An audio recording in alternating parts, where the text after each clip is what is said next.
Alright, as a last little bit of detail, I just kind of want to add a little bit of foliage towards the back. So what I'm going to do is I'm going to take a bright yellow, number 52, and I'm going to mix it in with this green here that I have. So it has kind of like a nice bright yellow green. And what I'm basically going to do is I'm just going to kind of stipple it in different areas here, just to kind of simulate bits of foliage. Just to kind of give that, just to give it like a little bit of a nice touch of environment. So I'm not going to do too much other than just kind of blur it a little bit. But that's just to kind of give a sense of environment. So not necessarily like, drawing a whole background.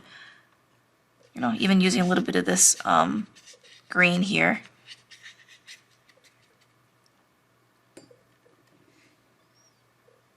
And just by doing that a little bit, adding little bits of cool greens as well, kind of gives that nice bit of nature feeling. I'm actually going to have to blend this a little bit.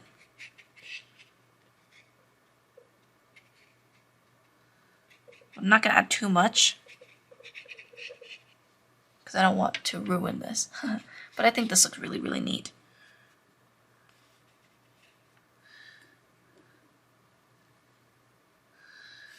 So adding little bits of cool greens amongst the really bright greens.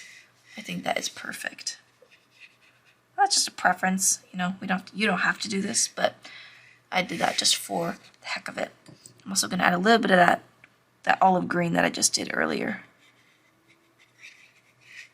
Just kind of spreading it out a little bit. There. So anyways, that's pretty much it for this piece. I really had a lot of fun doing this, and I'm really happy with how this turned out. Anyways, I'll see you guys in the final videos, and I'll see you guys in the next one. Bye-bye.